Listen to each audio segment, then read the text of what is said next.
Hey YouTube, I'm your host Kurt Brown. This is the Watch Factor and you're in the news. In today's episode, I want to talk a little bit about the latest upcoming release between Omega and Swatch, the Bioceramic Moons watch that is a rendition of the Speedmaster, but at an affordable price that we've never ever seen before. Today on the Watch Factor, let's get started.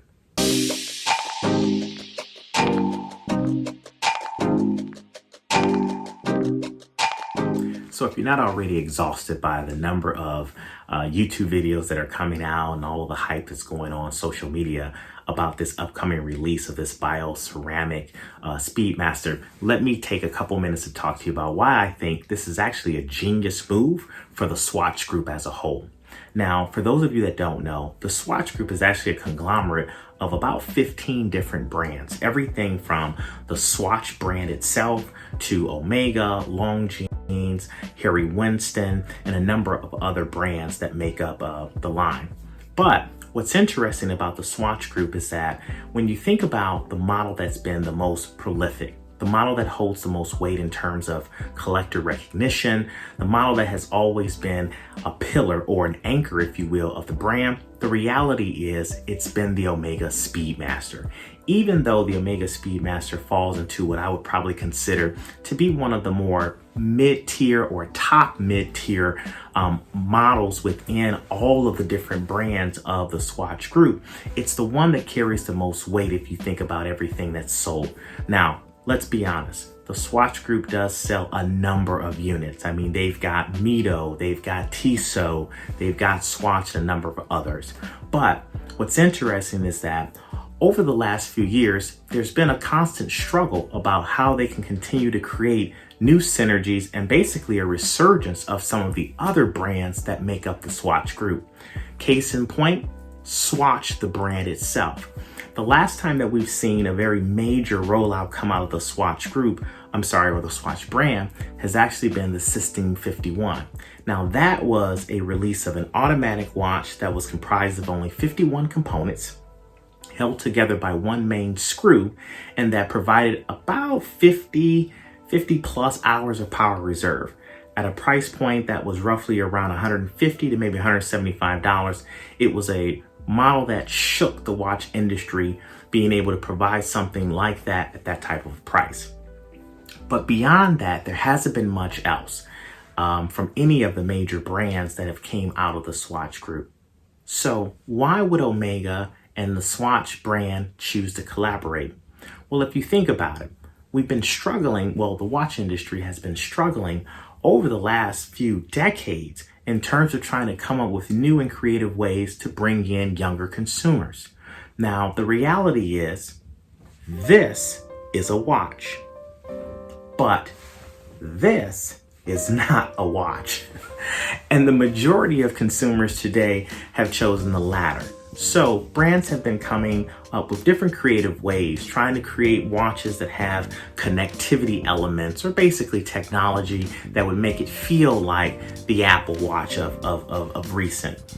And to some success, but not very much. So with the Swatch Group, it's definitely key and extremely important for them to come up with a unique way that can create a customer journey that allows a consumer to learn a little bit about each of the brand and potentially grow their way through the entry-level items all the way up to some of the luxury items. If you think about it, imagine if your journey started with a Swatch watch and then slowly began to work your way into maybe a Tissot, maybe a Mito, maybe a Hamilton, and then you began to learn a little bit more about Longines, and then working your way up into Omega, and then you begin to have a different level of appreciation. You want to go higher, maybe into Breguet or even Harry Winston. The idea behind it is that you want to create a customer journey that allows you to stay connected to a consumer over their growth and interest and appreciation of watches. That's why I think this collaboration is actually groundbreaking. Here, there wasn't any type of disruption associated to why we love the Omega Speedmaster. To be honest with you, if we think about it, there's been a number of reinventions around the Speedmaster. I mean, we've seen collaborations with historical sports figures such as like the Schumacher model and collection lineup. We've seen the Speedy in a 38. We've seen the Speedy in a 39. We've seen Speedy reduced. We've seen Speedies as a chronometer. We've seen Moonface. We've seen Professional, and the list can go on and on. So in this case, to actually utilize some of that freshness, some of that vibrance that has been historically found in Swatch, and put that with a model that you know carries that type of prestige, or at least that watch collector provenance, is actually a great thing. Now, in my mind, I think it can do a couple of things. Number one, it allows us to connect potentially with a younger audience and get them interested into watches. Number two, it creates the seed that could be the future of a customer journey that goes through all of the different potentially brands that make up the Swatch group. Number three, it grows the brand. It gets people interested again. And now you have watches that have a uniqueness, but also still staying close to the DNA of the watch. This use of bioceramics is a great, crazy, innovative way of an idea on how to reinvent our love of the Speedmaster. There are 11 different variations of this watch. And what I also began to notice is that they used a color scheme that allowed it to not only be for both men, but for women. And in this case, they didn't adjust the size. They recognized that women in today, although they appreciate specific ladies' watches, a lot of women today are wearing men's watches just as comfortable as the men do. And so I actually think it's a very genius play for them. Now, if I had to give one critique about the release of this model, I would probably say it's around the fact that they chose not to make the watch available online, which is going to cause the demand of this watch to go through the roof. We're going to see this watch sell for 4, potentially even 10 times its actual retail value.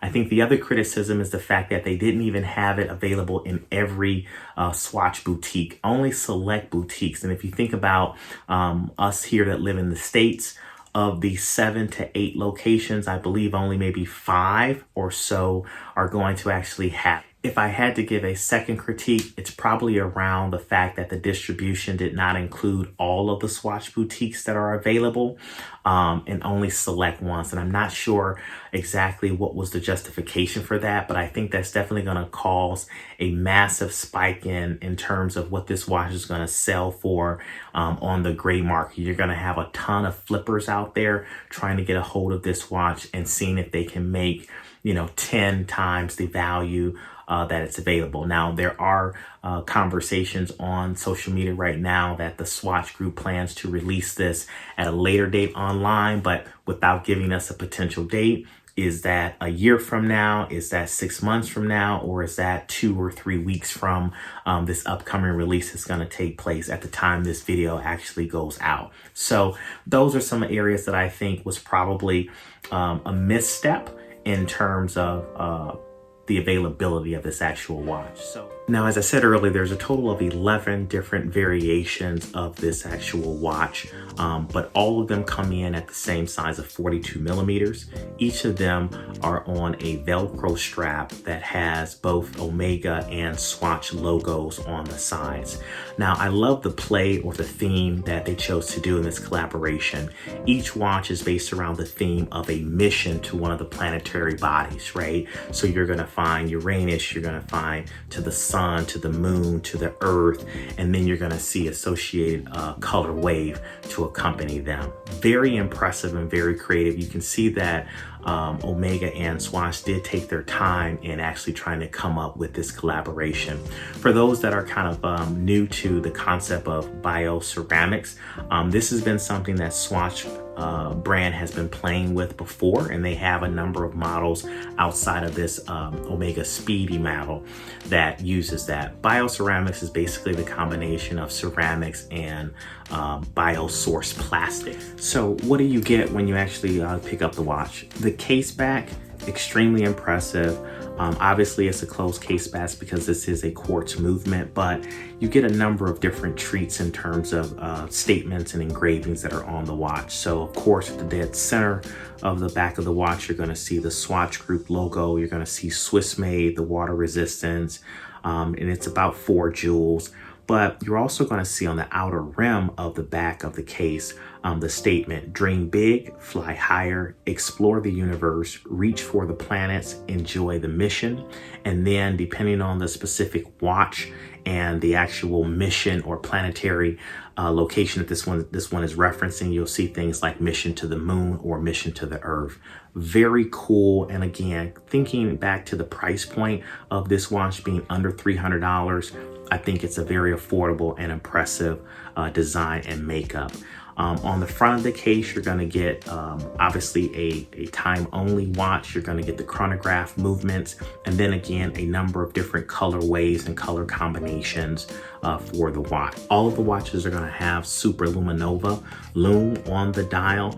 I haven't seen one lit up in the dark yet, but I can only think that it's probably pretty decent knowing that you are getting a watch that is carrying both brands of Swatch and Omega. My overall thought is that this is a really cool collaboration. I think it won't hurt those of us that appreciate and love the Speedmaster of old, or what we've come to know as a part of the Speedmaster. I actually think it will grow more enthusiasts. I think it will get more appreciation. In my mind, I actually thought about these as for my kids. I thought, what better way to get you into the industry, get you into watch collecting than giving you something that is a nod and a very respectful nod to such a grail and well-regarded watch like the Omega Speedmaster. So I'm curious to see what will happen in time. I do think it will be interesting to see what people are willing to pay.